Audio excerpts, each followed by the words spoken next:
el mundo espiritual, que a veces hasta que usted no lo vive, usted no lo cree. Yo recuerdo que hace algunos años, yo lo he contado en alguna ocasión, he tenido varias experiencias, pero quiero hablarles de dos específicamente. Bueno, que estábamos en una noche de oración, en una noche de oración, y yo siempre recuerdo que yo estaba adelante con otros cantando, yo estaba al frente, y de repente yo recuerdo que empieza alguien que fue a la vigilia, empieza a bailar. Solo que en la medida en que bailaba se venía acercando a mí.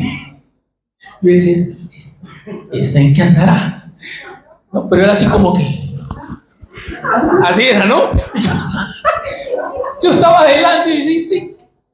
Solo que de repente cuando llegó, digamos ahí la segunda fila, de repente se transformó yo, ¡ah! Y se me vino. Cuando se me vino, apenas yo levanté la mano, yo empecé a hablar en lengua así, ¡pah! La persona cayó. Eso fue algo que a mí mismo me sorprendió, como si algo la hubiese detenido y la persona cayó. Bueno, luego empezamos a orar y Dios hizo algo muy especial en esa persona.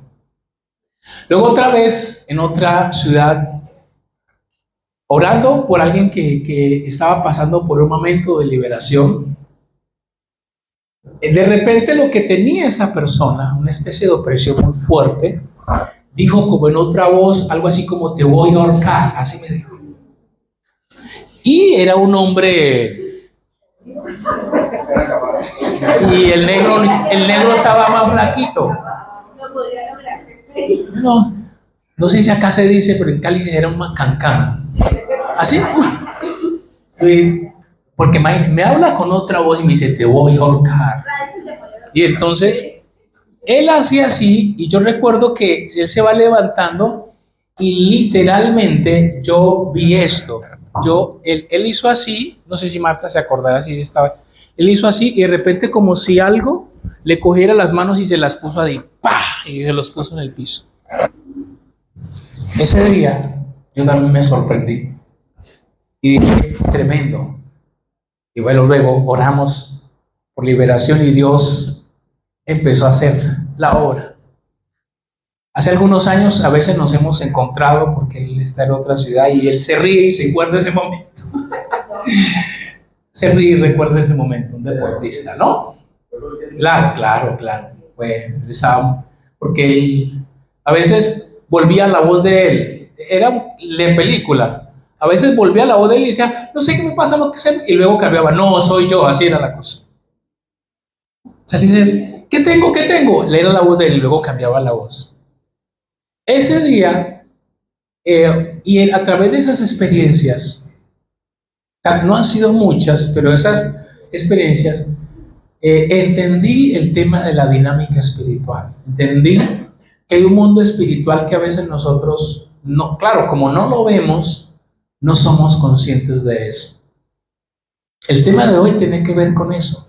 Cuando empezamos a leer Hechos capítulo 17, Hechos 5:17, nos encontramos con algo en Hechos capítulo 5:17.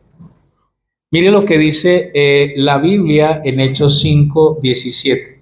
Levantándose sumo sacerdote y todos los que estaban con él, es decir, la secta de los saduceos, se llenaron de celo. Entonces echaron manos a los apóstoles y los pusieron en la cárcel, en una cárcel pública. Dice el 19, pero durante la noche un ángel del Señor abrió las puertas de la cárcel y los sacó. ¿Y qué les dijo? Vayan, preséntense en el templo y hablen al pueblo todo el mensaje de esta vida. Es un pasaje que uno lo lee rápidamente y a veces como que lo pasamos desapercibido. Pero ahí empezamos a ver el mundo espiritual. Quiero hablar un poco de eso. Quiero hablar un poco del tema de los ángeles en la Biblia, que a veces se presentan o confusiones o hay gente que termina adorando ángeles. Ese es un tema muy serio y la Biblia no, en ningún momento eso está establecido. ¿Quiénes son los ángeles a la luz de la Biblia? Cuando uno va a la Biblia, uno se encuentra que los ángeles son seres creados por Dios. Cuando uno va a la Biblia, uno se encuentra que hay, diríamos, dos tipos de ángeles. Ángeles buenos y ángeles malos, igual demonios. Que fue el grupo que se rebeló contra ¿quién? Contra Dios bajo Satanás. Recordemos que Satanás en Ezequiel 28 también ahí nos describe las características de Satanás cuando dice que su vestido, cómo era Satanás, era tan extraordinario que lo llamaban Luzbel o Luzbella, ¿cierto? Porque era una cosa extraordinaria. Entonces, la Biblia nos habla un poco de los ángeles. Cuando uno empieza a leer la Biblia, uno se encuentra que hay unos rangos. Por ejemplo, aparecen los serafines. En Isaías capítulo 6 aparecen los serafines. Cuando Isaías de repente ve un tiempo de alabanza y de oración y dice que él escucha que hay unos serafines que están volando y que dicen santo, santo, santo. Los serafines están asociados a la presencia de Dios. Pero también aparecen otro tipo de ángeles, llamados los querubines. Los querubines están más asociados con la protección. Por ejemplo, en el Edén vemos que es un querubín que queda cuidando la puerta por donde Adán y Eva salieron. Dice que queda un querubín y queda una espada moviéndose para que nadie entre de nuevo, ¿no? El querubín tiene que ver con eso, con el tema de la protección. Un poco más, cuando aparece un querubín, aparece con un tema de protección. Por allá, el libro de Josué cuando va a ir a la guerra, de repente él ve un varón. Y él dice, ¿quién es este? Y dice, no, yo he venido como un ángel del ejército de Dios. O sea, hay una actividad espiritual que a veces nosotros no vemos, pero que es real. Y eso es importante que lo entendamos. Ahora, cuando uno sigue leyendo, solamente hay dos nombres que a nosotros nos suena de los ángeles. Uno es Miguel y el otro es Gabriel. Y cada uno también está asociado con un propósito. Miguel tiene que ver más con la batalla espiritual, o por lo menos así lo vemos en la Biblia. Cuando Daniel entra en oración, dice que un ángel viene y le dice, estábamos batallando y el príncipe de Persia se me opuso, pero Miguel me ayudó, ¿no? Entonces el Miguel tiene que ver con eso, con la experiencia de la guerra espiritual. Cuando hay peligro, cuando un cristiano está en peligro, cuando hay cosas espirituales de peligro, él suele aparecer. La tomo de sorpresa, pero quiero que lo haga. Si usted me pregunta, ¿y usted ha visto ángeles? No. Yo he visto, o nada más ángeles, pero por el otro lado, ¿no? Pero mi esposa ha experimentado eso. Vengan, vengan rápidamente. Vengan. Cuente las veces que hemos estado en donde hemos vivido y usted ha visto ángeles. Yo le digo, pero es que quedó muy largo. Es que resulta que... Sí, porque es que si no, dice, todo empezó un día. Empieza diciendo, eras una vez, ya se acabó la reunión. Resulta que en uno que otro apartamento, bueno, ahora donde estamos viviendo, resulta que yo le decía a Fernanda hace unos días, mira que justo aquí, en el balcón de este sitio, hay un ángel de protección, ya nos está cuidando. Obviamente yo venía experimentando algo, en estos días la salud pues no ha sido una cosa muy buena, y yo venía experimentando varias cosas, y yo le dije, pero Fernanda, aquí está la protección de Dios, y Él ha enviado a alguien para proteger específicamente en el balcón. Y yo le decía, bueno, definitivamente es Dios. Hace mucho tiempo a alguien yo le dije, a su casa fue, sino que el problema es cuando nosotros no entendemos la magnitud y la importancia de ello. A una persona que yo le dije, vea, hay un ángel así ya sabe, su color es este, lo visitó porque necesita cuidarlo en este tiempo. Y le dije, pero tenga mucho cuidado en ponerse a hablar y adorar al ángel, porque esa no es la función. Recuerden que hay ángeles caídos que fueron aquellos que se rebelaron con Satanás y cayeron y todo eso. Entonces nosotros tenemos que tener mucho cuidado y sí pedirle a Dios, bueno, que si le manda a alguien a protegerlo a uno o anunciar, como fue el caso de Gabriel que le anuncia a María lo que iba a pasar. Ellos tienen ese tipo de funciones puntual y la hacen y ya, y hasta ahí llegó. O por lo menos eso es lo que yo he vivido. Mire lo que dice Daniel capítulo 10, 12, 14. Dice, entonces me dijo, no temas Daniel, porque desde el primer día en que propusiste tu corazón en entender y humillarte delante de Dios, pero no digas sus palabras, y a causa de tus palabras he venido. Pero el príncipe del reino de Persia se me opuso por 21 días. Pero Miguel, uno de los primeros príncipes, vino en mi ayuda, ya que yo había dejado allí con los reyes de Persia. Y he venido para darte a conocer lo que sucederá a tu pueblo al final de los días, porque la visión es para días lejanos. Dice que el príncipe de Persia. Aquí donde también aparece otro rango que llama principados y potestades. Es innegable, sí hay sitios que tienen una mayor influencia espiritual. Nosotros hemos tenido, por su gracia, de estar en diferentes partes de Colombia, y sí hay sitios donde hay influencia espiritual a veces, porque hay más brujería, porque hay más hechicería, porque hay más cosas ocultistas, y eso se manifiesta mucho más como hay sitios un poco más sanos en eso, porque hay principados y hay potestades. Cuando usted ve, por ejemplo, la película del Señor de los Anillos, pero si es lo que sabe el diablo, la película de alguna manera muestra, simboliza el mundo espiritual, las regiones que hay, los sitios que hay.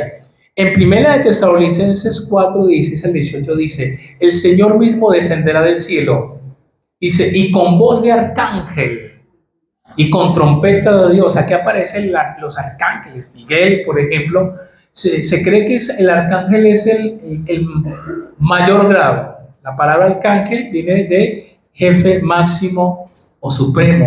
Hay unos rangos en ese aspecto. Para resumir entonces, lo que empezamos a ver con los ángeles es que tienen varios papeles: la de cuidar, la de proteger, la de pelear batallas espirituales, la de traer liberación. Lo acabamos de ver con los apóstoles. Ellos los meten a una cárcel y un ángel viene que abre la cárcel y los saca. Y la de anunciar, por ejemplo, que es el caso de la anunciación. O por ejemplo, en Hechos capítulo 8 vamos a pasar donde un ángel le dice a Felipe, acércate a ese carro, que haya alguien que tiene dudas. Yo reflexionaba y decía, tremendo, ¿qué tal si nosotros creciéramos más en nuestra comunión con Dios para ser más sensibles al mundo espiritual? El punto de esta primera parte es de decirles algo que ya les vengo diciendo en esta serie. El mundo espiritual es real.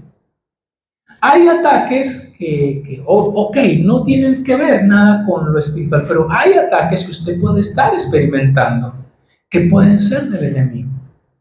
Y que usted dice, esto no es normal lo que está pasando en mi vida, esto no es normal lo que está pasando en mi salud. Oiga, salimos de un problema y nos metemos en otro. Y uno dice, ¿y hasta cuándo?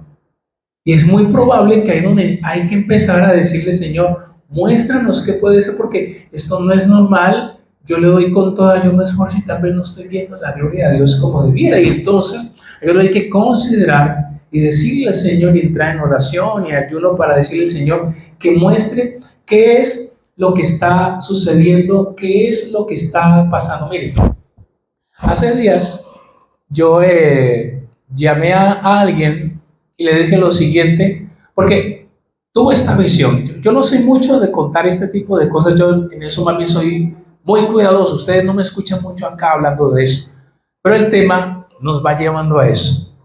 Hace días yo tuve un sueño como visión. Yo entré a un baño y en ese baño yo vi los pies de una niña sentada en un baño.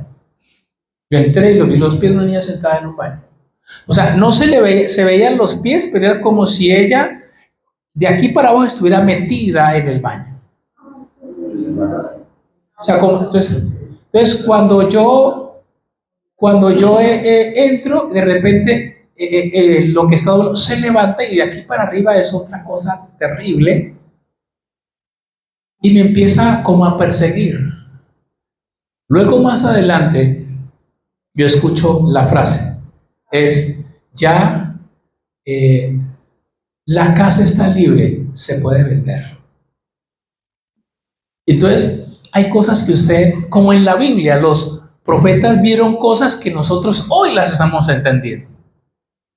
Cuando Jeremías y Isaías hablaban del siervo que iba a sufrir, ellos no tenían muy claro quién era ese siervo, simplemente ellos profetizaban.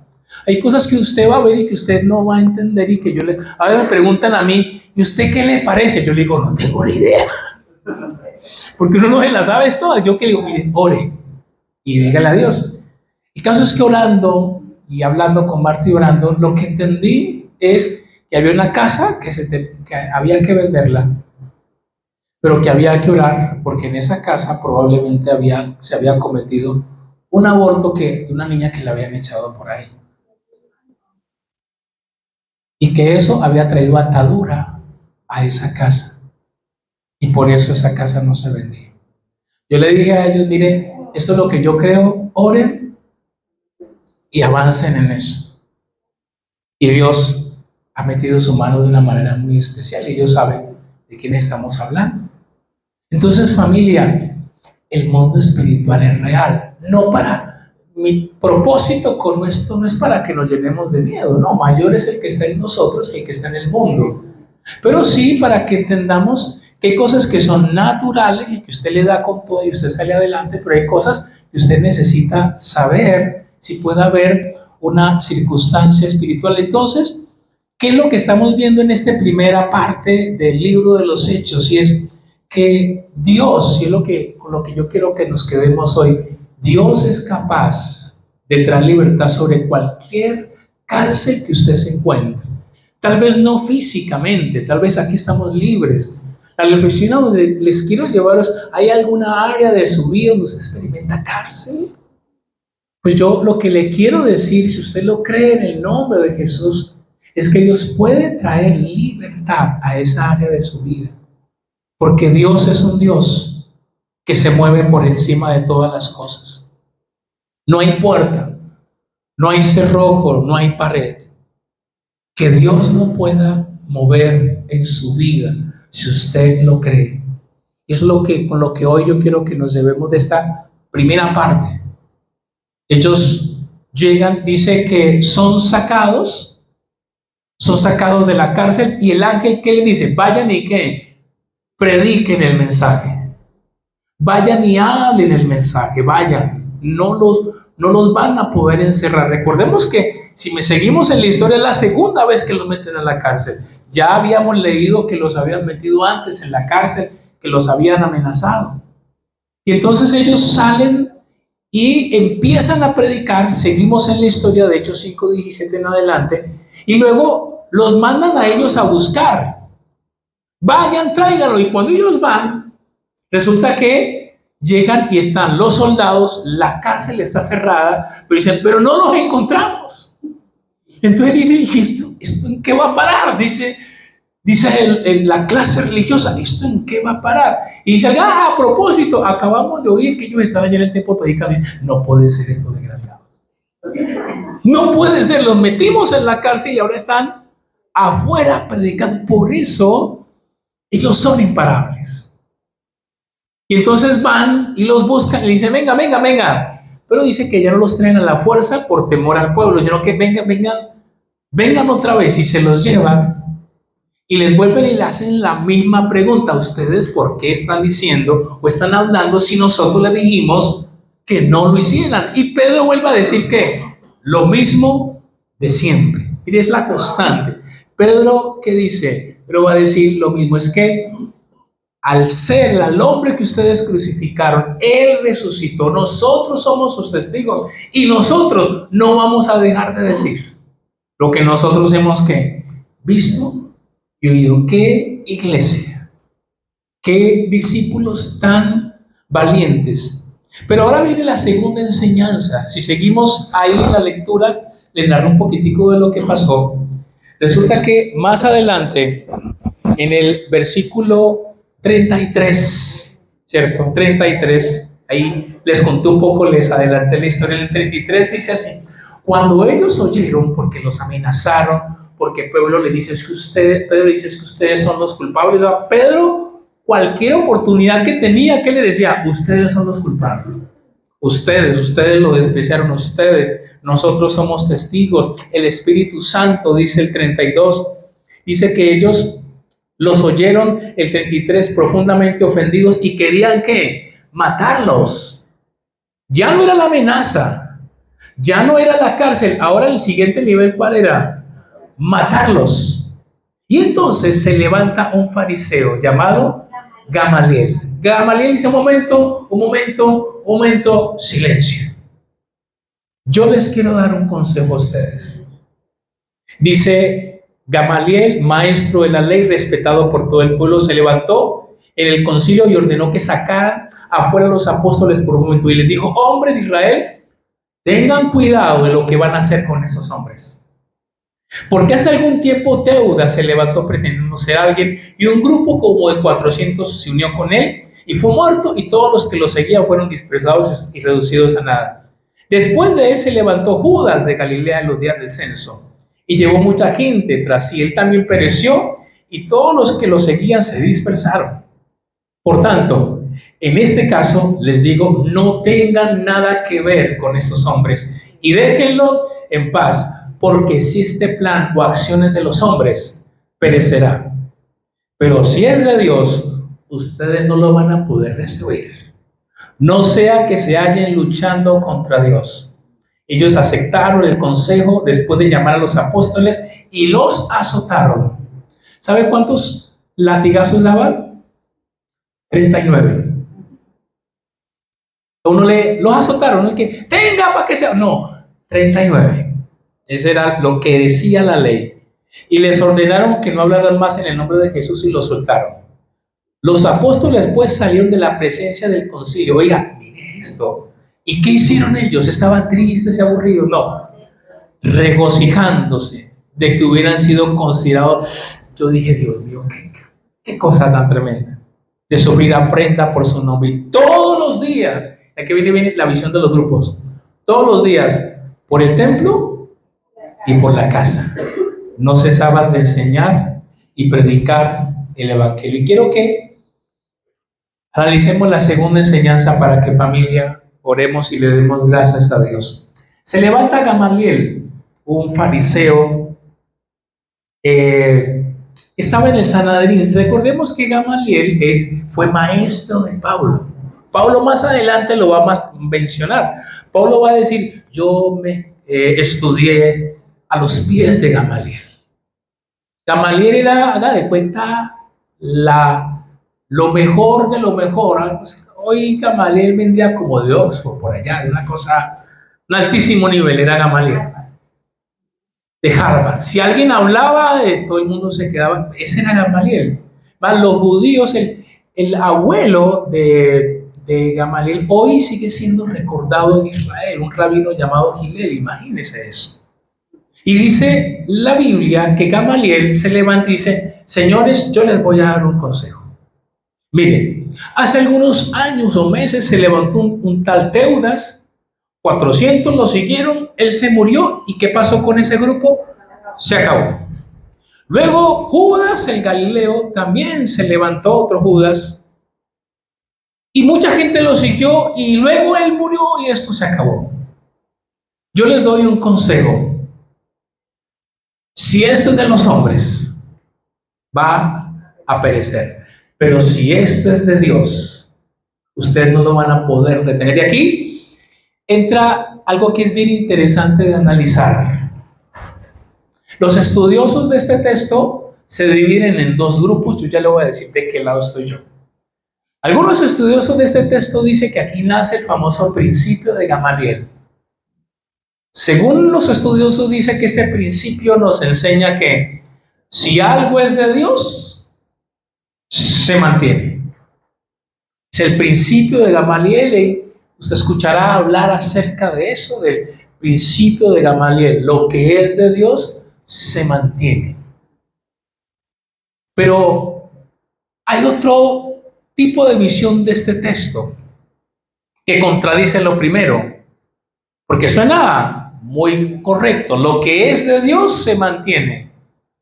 Pero a veces cuando uno analiza en la práctica hay cosas que no son de Dios y se mantienen.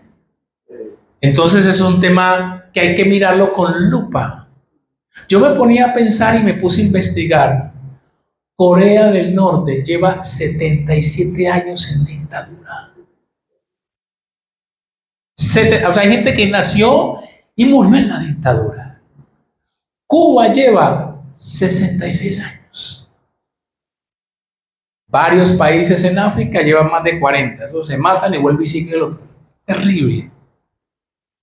Entonces, eso contradice un poco porque ese tipo de, digamos, sistemas se han mantenido y no son de Dios.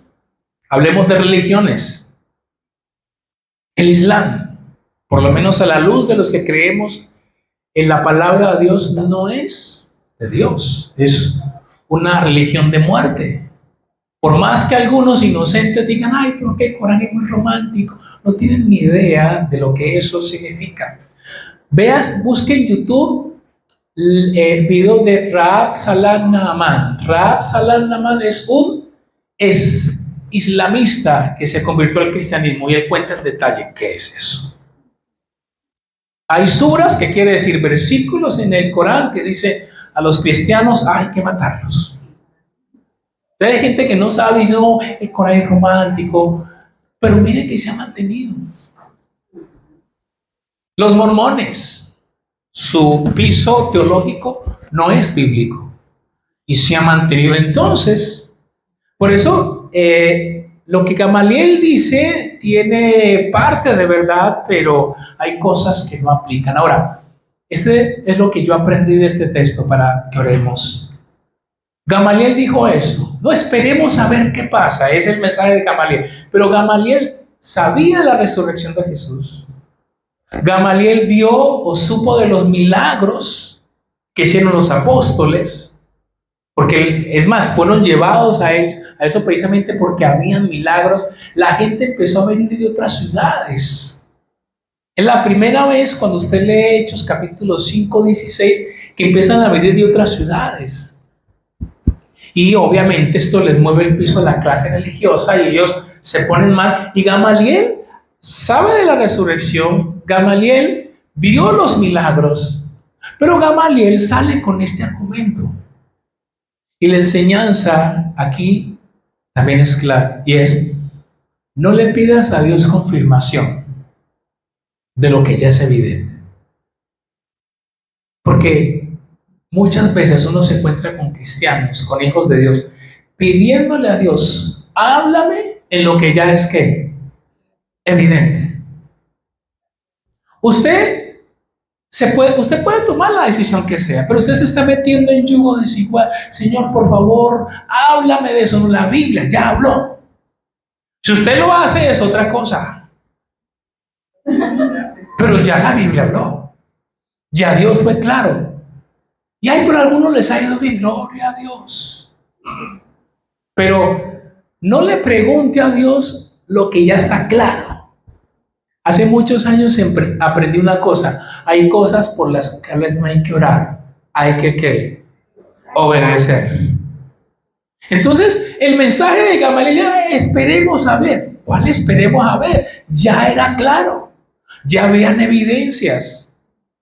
Ya era una realidad lo que ellos estaban viendo, pero Gamaliel sale con la excusa de esperemos a ver. Y es muy delicado decir esperemos a ver, cuando ya la evidencia está clara en cuanto a eso. La historia sigue, a ellos los azotan, como acabo de decirles, 39 latigazos le daban. Pablo por ahí dice 40 azotes menos 1, 39. Pero a mí lo que me llama la atención y con lo que quiero que oremos es que eso no los amedrentó.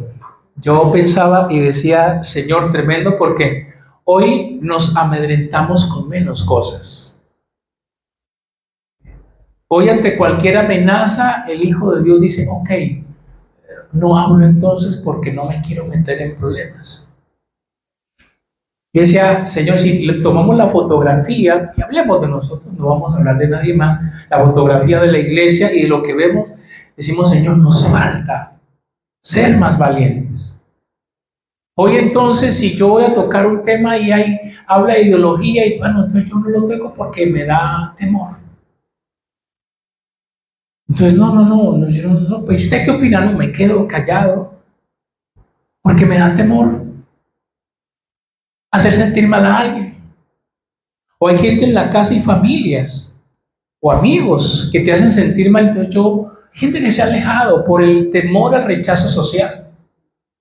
La iglesia que estamos viendo es una iglesia valiente.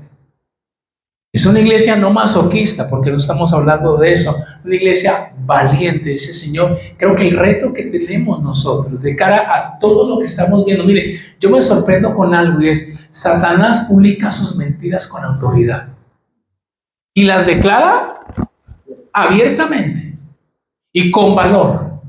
Y el creyente o el Hijo de Dios que tiene la verdad no lo hace de la misma manera. Nos escondemos más, nos da más temor, nos da más cosas. Mire, le decía yo a Marta en estos días, uno de los temas que subimos a YouTube, nuestro canal es pequeño, estamos cada vez más formándolo, pero justo el tema donde hablé de la Agenda 2030, el globalismo y la Biblia es uno de los más vistos últimamente. Y decía, algo está pasando. Pero uno tiene que ser claro, no nos llama Dios a eso, pero uno tiene que ser claro. ¿Y qué vemos entonces para que oremos? Vemos una iglesia literalmente, yo decía, Señor, le ajusta el título que le colocamos a la serie, una iglesia que imparable, una iglesia que dijo, no nos van a amedrentar. Mire, si la iglesia no hubiese sido como ellos fueron, hoy no existiríamos. Hoy usted le debemos a que podamos hacer iglesia, porque esa primera iglesia no tuvo miedo, no se escondió, no se llenó de inseguridad, no dijo, no, yo no me meto allí, yo solamente quiero ser un cristiano que orbite, pero no me voy a comprometer. No, esa iglesia no era eso. Y por eso esa iglesia, vamos a ver más adelante que trastocó al Imperio Romano. Hablamos de la historia. Familia, 3 enseñanzas para que oremos de Hechos 5 del 17 al 42. La primera, Dios es un Dios que trae libertad en el nombre de Jesús a nivel espiritual. Y si tiene que enviar un ángel, Él lo va a hacer en su vida. Usted y yo lo que necesitamos es estar más conectados. Satanás no tiene por qué pisotearnos más, no en el nombre de Jesús. Hebreos, anote este texto, Hebreos 1:14 dice que Dios tiene ángeles ministradores enviados para la causa de la salvación. Dios envía ángeles. Yo hoy, volviendo a la historia de lo que les conté al inicio, puedo decir que si algo me protegió de ese ataque, de esa persona que se me vino encima y de ese hombre que me iba a ahorcar, tuvo que haber sido Dios a través de los ángeles. No veo otra explicación espiritual. Entonces Dios, quiero que le creamos a eso. Primera enseñanza, Dios es un Dios que se mueve a nivel espiritual, se va a mover en tu vida si le crees. 2, el principio de Gamaliel, pero en esencia es: no le clames a Dios por lo que ya fue claro, por lo que ya fue evidente. Camina en obediencia. Dios le dijo a Moisés: marche, Moisés, dé el primer ¿qué? Paso. Métase, hermano. Métase. Y tercero, que oremos para que seamos una iglesia valiente. Los tiempos que cada vez se avecinan más, se requiere de que seamos hijos de Dios valientes. Vamos a orar, vamos a darle gracias a Dios. Padre, te damos gracias